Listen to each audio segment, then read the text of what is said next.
Son 8:05, así es que yo me voy a presentar rápidamente. Mi apellido es Héctor Pellegrino, yo soy cirujano, soy docente de la cátedra desde hace muchos años y hemos venido dando esta clase desde hace 30 años probablemente, eh, ahora en esta nueva modalidad de Zoom, pero en realidad la clase es la misma, y yo quería hacer una aclaración que el título de la clase es Infecciones en cirugía. No vamos a abordar el tema de sepsis, falla orgánica múltiple, shock séptico, porque eso es motivo de otra clase. El objetivo de esta charla es hacerles a ustedes una introducción en la relación que tenemos los humanos con las bacterias y cómo se desarrollan las infecciones en el ser humano.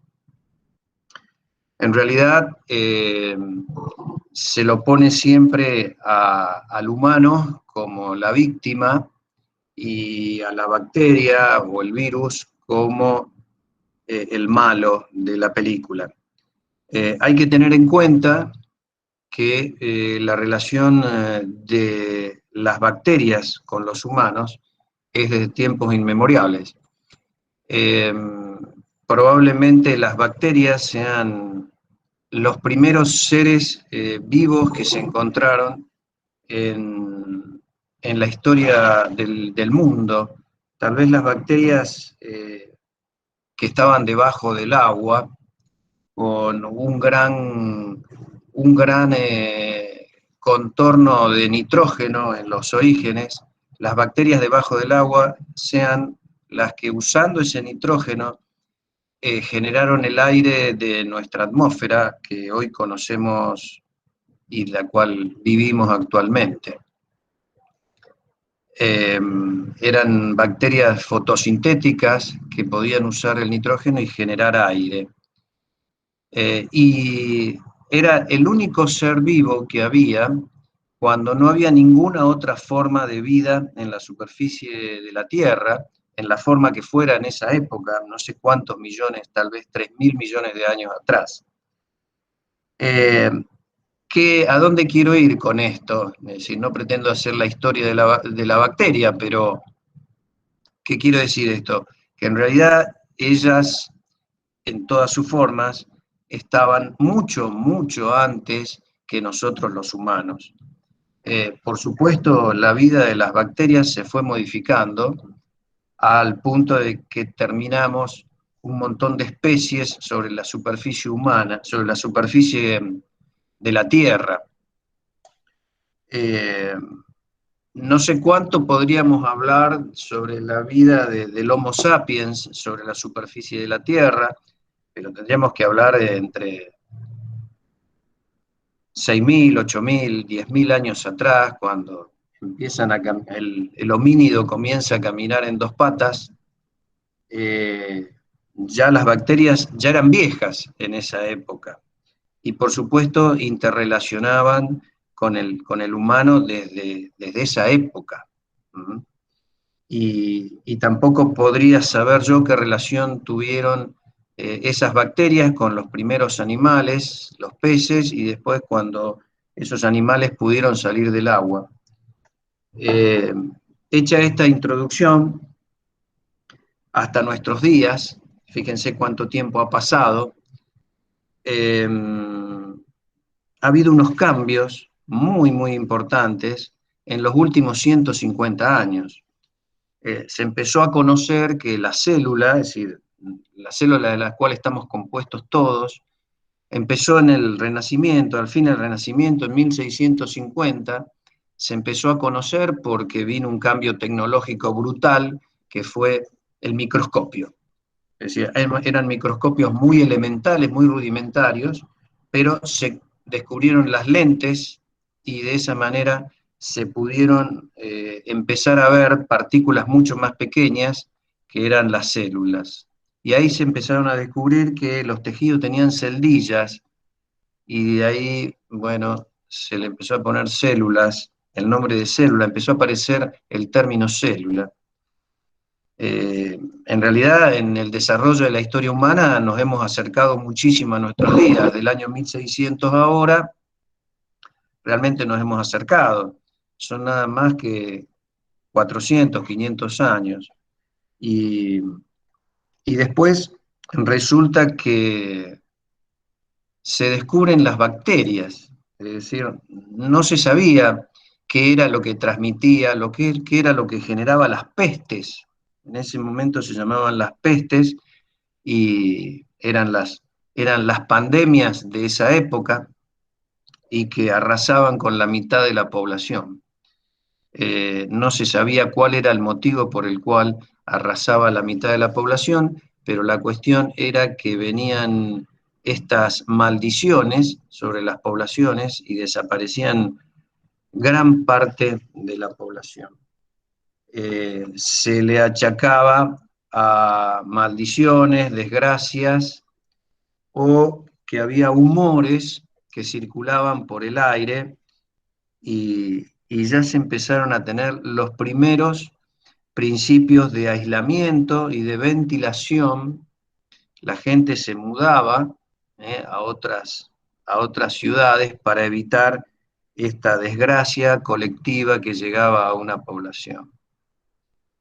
Eh, y después de conocerse las células y de conocerse las bacterias, por supuesto todavía estábamos lejos de los virus, eh, se empezaron a conocer, y ya eso fue en el siglo XX, se conocieron los antibióticos. Es decir, en 1928 aproximadamente ya se conocieron las sulfas, que fueron los primeros antibióticos que se reconocieron como tal, y después a los años Alexander Fleming eh, logra descubrir la penicilina, que ya se usó a finales de la Segunda Guerra Mundial, en 1945 ya se usó penicilina para el tratamiento de los soldados heridos, que hasta ese momento morían por infecciones que hoy se tratarían hasta en forma ambulatoria. Así que ustedes ven que de 1945 a hoy ni siquiera han pasado 100 años. El advenimiento de los antibióticos fue probablemente un quiebre en la vida de las bacterias, porque por primera vez hay un oponente a la vida de las bacterias. Entonces, un minuto que voy a dar entrada a gente que todavía está entrando, por favor.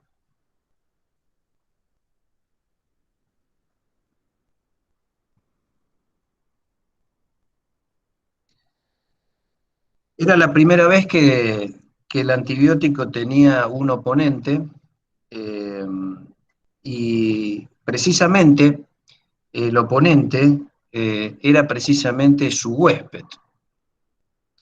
¿A dónde quiero llegar con todo esto? Bueno, que nuestra relación con las bacterias es de larga data y que en realidad eh, hemos convivido, combatido y coexistido con ellas, porque tenemos que aclarar, y es importante, y ustedes seguramente ya lo saben, que no todas las bacterias son perjudiciales para el hombre, sino que muchas de ellas viven de nosotros y nosotros vivimos de ellas.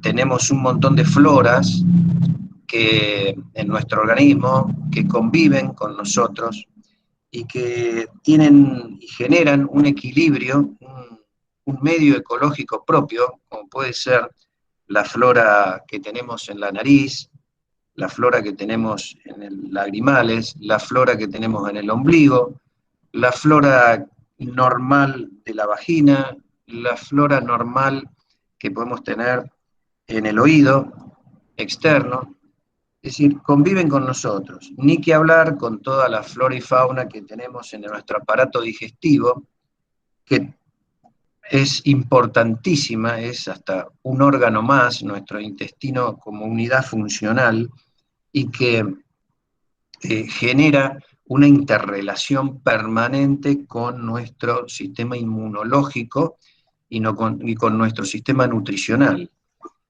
Eh, Dicho esto, y entrando ya más específicamente en el tema de hoy, que es infecciones en cirugía, hay un viejo aforismo que nosotros lo venimos repitiendo y que tiene muchísima, muchísima vigencia, que es que no se infecta el que quiere, sino el que puede. Y creo que no hay mejor ejemplo para graficar y para que ustedes se den cuenta de esto, que es precisamente la pandemia esta que estamos transitando, donde algunos se infectan, otros no se infectan, aún en las mismas condiciones, algunos se infectan y se curan y generan anticuerpos, otros se infectan, se curan pero no generan anticuerpos, y otros no se curan y se mueren.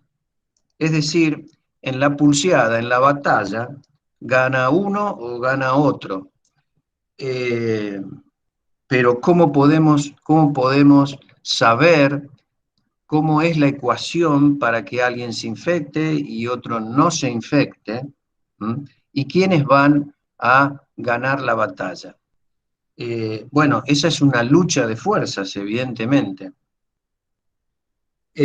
Con respecto a este tema que a ustedes tal vez les llame la atención que un cirujano esté dando esta charla, probablemente esta charla la tendría que dar un infectólogo o lo tendría que dar un microbiólogo, pero la idea nuestra, la idea de la cátedra, es que ustedes tengan una aproximación a la relación de las infecciones en cirugía. Hay una enorme cantidad de cirugías que es el tratamiento de la infección. Es decir, la cirugía de la infección,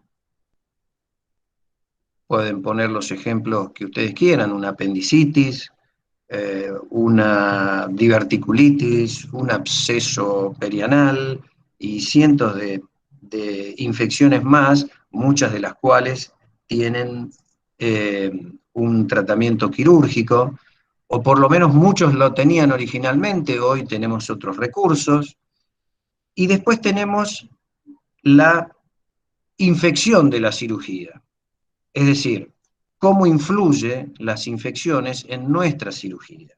Nosotros podemos hacer cirugías tratando de mantener todas las reglas de asepsia y antisepsia y tener un posoperatorio, digamos, normal, sin la intervención de las bacterias.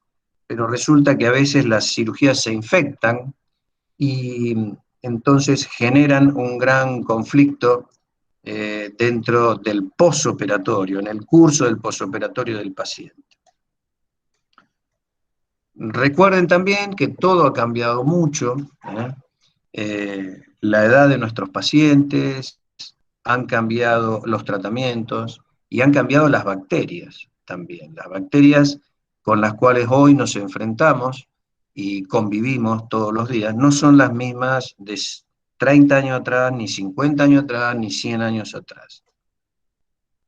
Yendo más hacia concretamente al tema de infección en cirugía, existen, existen tres ejes sobre los cuales podemos hablar y tratar de llegar a entender la ecuación de por qué uno se infecta y otro no se infecta, y tratar de explicar el aforismo que yo les comenté al principio: se infecta el que puede y no el que quiere.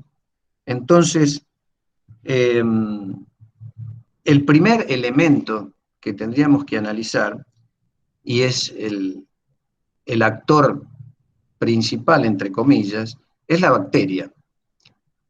Hasta la llegada de los antibióticos, la gran cantidad de bacterias que invadían y generaban infecciones en nuestro cuerpo eran gram positivos.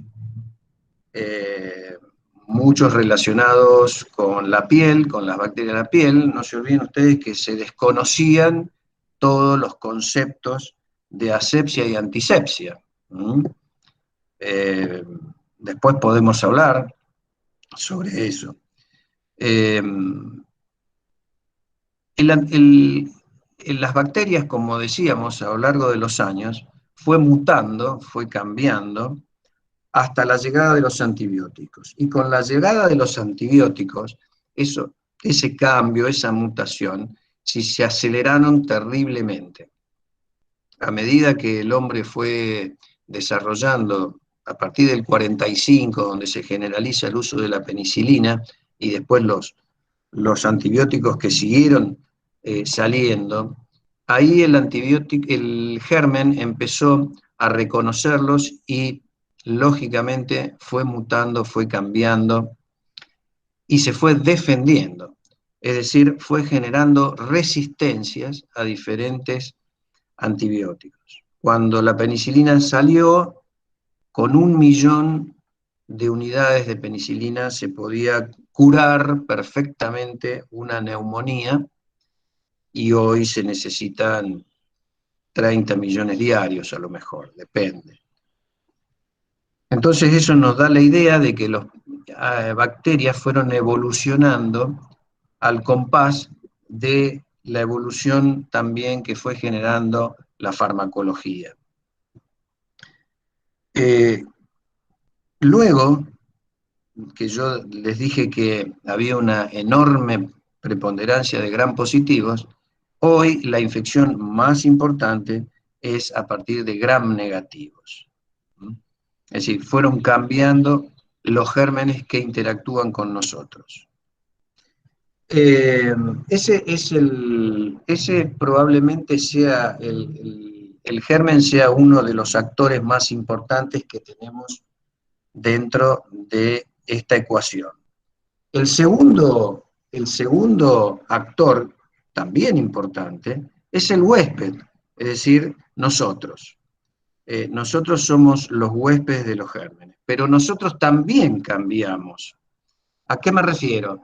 Que bueno, no digamos mucho tiempo atrás, hablemos de 30 años atrás, donde incluso había enfermedades que hoy se conocen y que entre hace 30 años atrás no existían siquiera. Todos esos pacientes hoy están circulando, están vivos, la tasa de sobrevida es mucho mayor. Ustedes tienen una cantidad de pacientes que tienen trastornos inmunológicos que hace 30 años atrás estaban todos muertos. Es decir, no tenían ninguna chance de sobrevivir con las condiciones que se desarrollaban en ese momento. ¿Y a qué me estoy refiriendo? Bueno, a toda la larga lista de pacientes inmunocomprometidos que hoy llevan una vida casi normal, con algunas intercurrencias, con algunas complicaciones o con tratamientos crónicos, pero que en ese momento no tenían chances de vida. ¿Y a qué me estoy refiriendo? Bueno, me estoy refiriendo a un montón de patologías crónicas o patologías que las hemos llevado a hacerlas crónicas, y de esa manera han podido sobrevivir y hoy llevan prácticamente una vida normal. Por ejemplo, los diabéticos. Es decir, tener diabetes en el siglo pasado era morirse antes de los 45 años. No se conocía la insulina. Tener una insuficiencia renal crónica antes que se hicieran todos los que se conocieran los mecanismos de diálisis, era imposible. Los pacientes cirróticos tenían una sobrevida muy corta. Los pacientes HIV, que podríamos decir hasta que es una enfermedad nueva, no tiene más de 30 años. Sin embargo, lo que parecía ser una pandemia que iba a ser devastadora, terminó siendo hoy, no la vamos a ocultar, pero terminó siendo hoy una enfermedad crónica. Los pacientes son negativizados con la medicación actual y prácticamente pueden llegar, los pacientes actuales pueden llegar a tener una sobrevida casi normal, acorde a cualquier otro paciente no enfermo. Los pacientes trasplantados, parecía algo imposible. eh, Cuando yo empecé a estudiar, a hablar de trasplante, eh, no sabíamos de qué podíamos hablar. Eh, en el año 70 y pico, Christian Barnard trasplanta un corazón y realmente no sabíamos lo que se estaba produciendo en el mundo, no teníamos idea, y hoy es una cosa sumamente frecuente, habitual, los trasplantes hepáticos, hepatorrenales, páncreas, pulmón, los trasplantes de médula para el tratamiento de las leucosis. Hace 30, 40 años atrás y menos también, tener una enfermedad mieloproliferativa era sinónimo de muerte a corto plazo. Y como eso podríamos seguir nombrando una infinidad de patologías. ¿eh? Fíjense ustedes, para ir más actuales, y algo que ustedes seguramente conocen, y estamos atravesando la pandemia esta, ya si ustedes leen algo sobre la pandemia española, la gripe española del año 2010, 1918, ya se dan cuenta los cambios que hubo. La pandemia actual, la del COVID, eh, cambió desde, no es lo mismo enfermarse de COVID en abril del 2020 que enfermarse de COVID en el abril del 2021. Es decir, en todo un año hubo un conocimiento de la enfermedad y hubo un conocimiento en el tratamiento, en las mejoras del tratamiento, y la mortalidad es menor que al principio de la pandemia. En otra época, 100 años atrás, es probable que esta pandemia hubiera sido tan devastadora como eran las pestes de la Edad Media. Pero lógicamente, y por suerte, el avance de la medicina y el conocimiento de los mecanismos fisiopatológicos hizo que cambiara el desarrollo de las vacunas, hizo que cambiara todo. Pero yendo a lo que estábamos, el primer agente, el primer actor de esta ecuación de por qué nos infectamos y por qué no nos infectamos, es el germen. Y el segundo agente es el huésped, que en este caso sería el humano y en algunos casos será el paciente.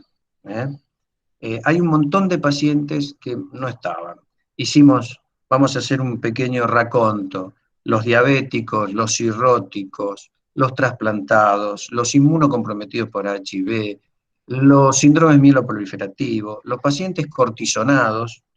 Los pacientes cortisonados son pacientes crónicamente inmunodeprimidos, los pacientes EPOC, los pacientes trasplantados, los pacientes en tratamientos quimioterápicos, es decir, todos aquellos pacientes que cursan o han cursado algún cuadro neoplásico, son pacientes que son crónicamente inmunodeprimidos. Es decir, tenemos una cantidad de pacientes curados o pacientes crónicos o cronificados que son pacientes inmunocomprometidos. Otra enfermedad que probablemente sea de la segunda mitad del siglo XX, son los obesos, que cada vez vamos teniendo mayor cantidad de pacientes con sobrepeso, en la sociedad y que por supuesto son órganos, son a veces, como ocurre en esta pandemia, son pacientes blancos porque son más vulnerables a las infecciones respiratorias. Es decir, que ya hemos visto dos actores, la bacteria y el huésped. Y por último, vamos a hablar de el tercer agente que interviene en esta ecuación, y es precisamente el factor médico o factor hospitalario, sería lo mismo. Tengan en cuenta que nosotros como efectores de salud, comunidad de salud, interactuamos permanentemente con ambos, es decir, interactuamos con el germen e interactuamos además con el, el huésped, que sería en este caso nuestro paciente. Hay una serie de hitos que habría que recordar. Tengan en cuenta que antiguamente, al no conocer la presencia de las bacterias, eh, nadie entendía que había que respetar, ni siquiera existían, las reglas de asepsia y antisepsia. Habría que retrocedernos a Pasteur y a Lister para que conociéramos cuando se inició el uso de guantes, por ejemplo. Se empezó a usar guantes mucho antes de que se conocieran las bacterias. Es decir, ya había conceptos de que nosotros podíamos transportar infecciones de un paciente a otro si no teníamos ciertas precauciones.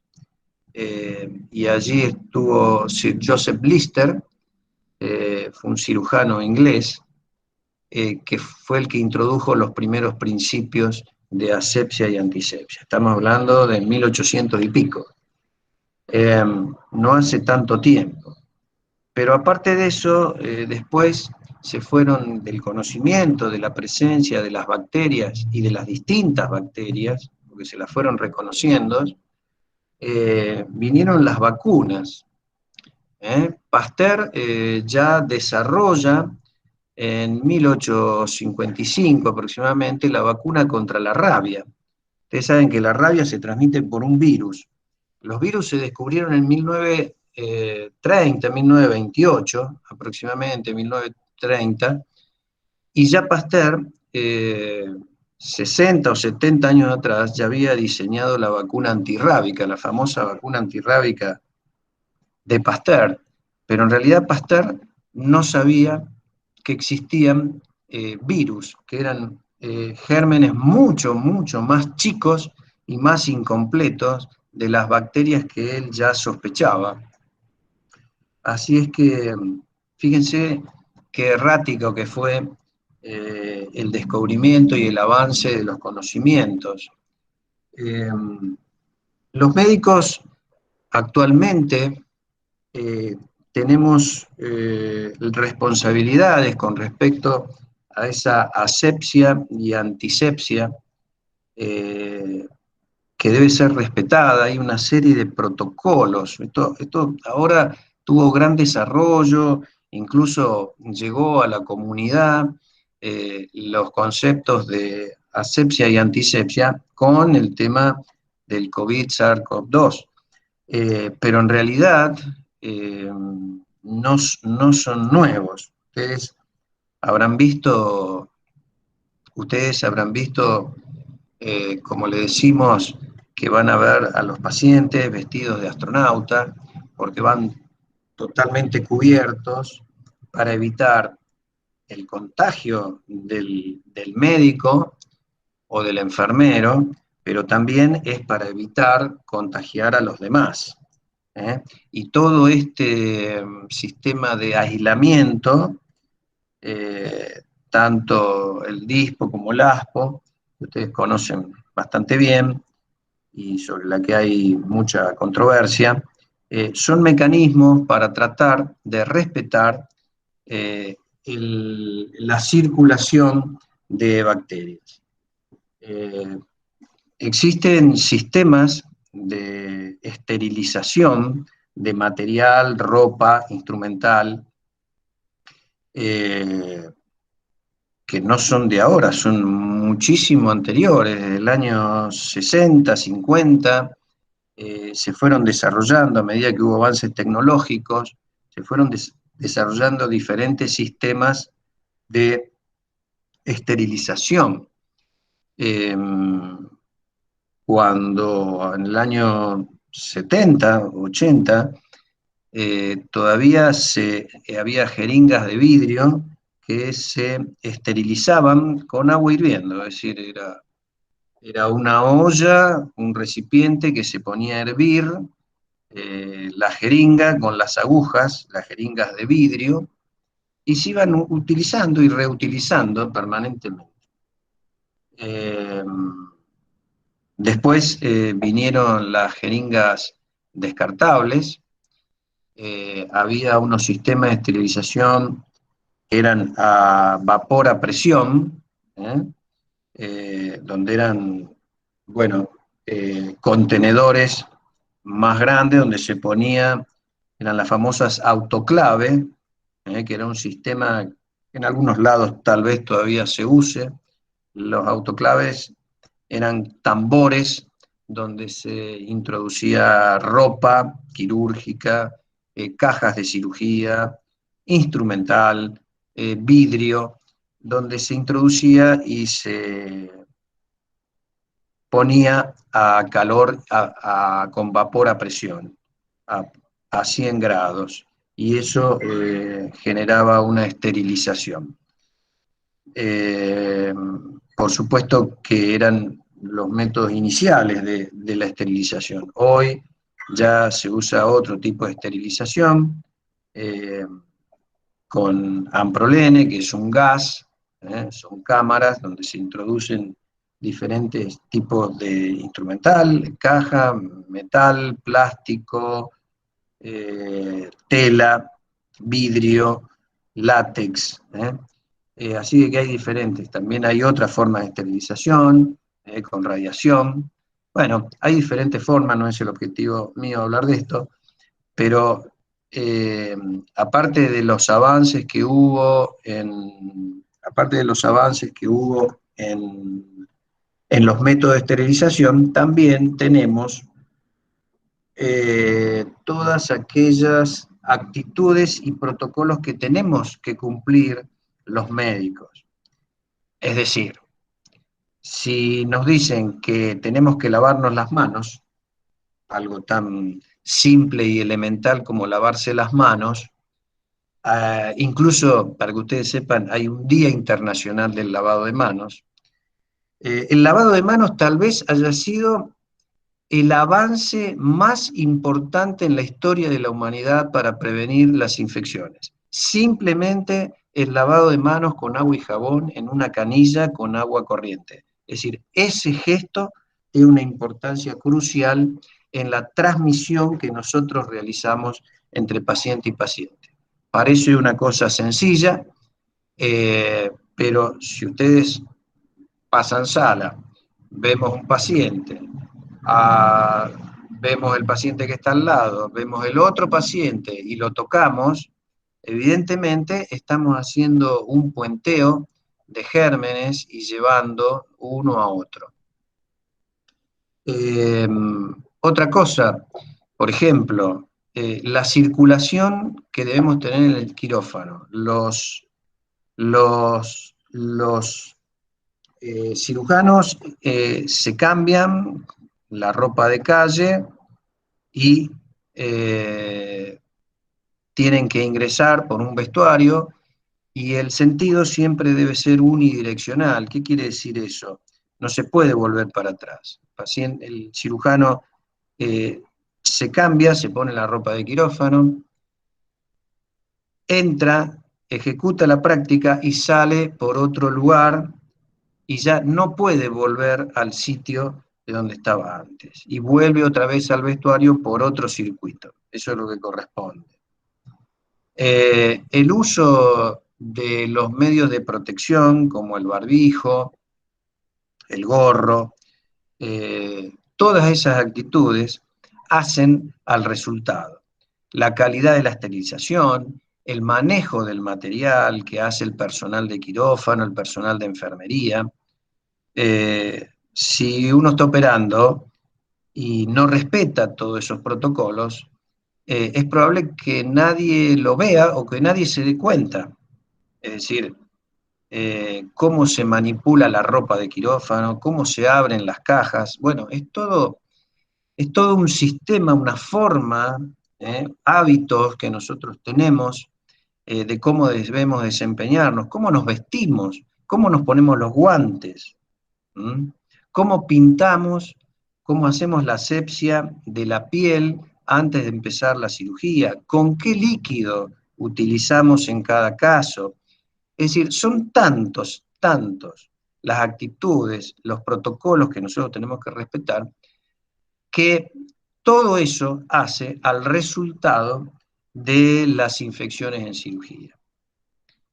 Eh, para ir terminando, de la ecuación entre germen, huésped y factor hospitalario, de toda esa ecuación saldrá qué paciente se va a infectar, qué paciente no se va a infectar, y probablemente podamos entender por qué se producen las infecciones. Es decir, no es inusual que ustedes vayan a un servicio de cirugía y se encuentren que una práctica diaria, común, que no debería tener consecuencias de infección, no debería tener la complicación de infecciones, hablemos de algo común, una hernia inguinal, una litiasis vesicular, eh, una cadera,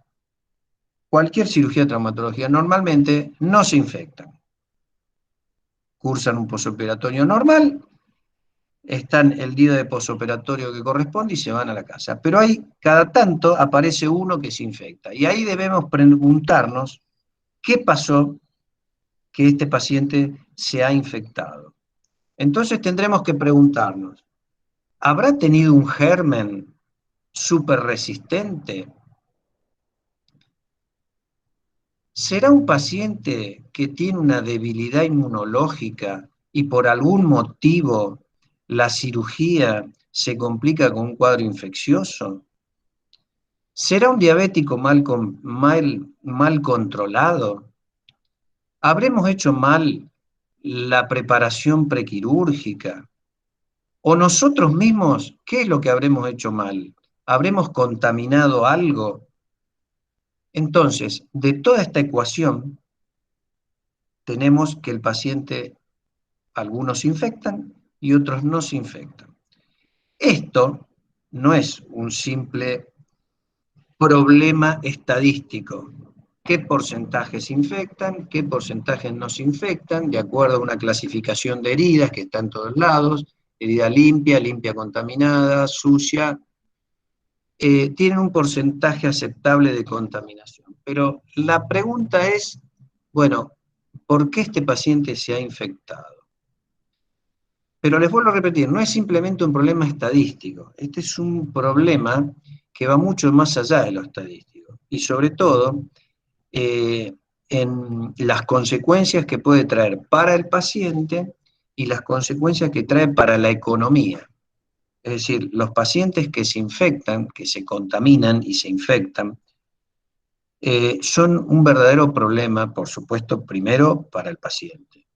Y segundo, es el costo que tiene el tratamiento de esa infección, de esa complicación quirúrgica, si ustedes quieren llamarle, porque eso podrá generar, primero, seguro, la prolongación de la internación. Segundo, el uso de antibióticos, lo cual el uso de antibióticos ya sabemos que desencadena otro cambio más, es decir, el uso de antibióticos ustedes saben que tiene su efecto deseado, para eso lo damos, pero también tiene otra cantidad de consecuencias para el paciente.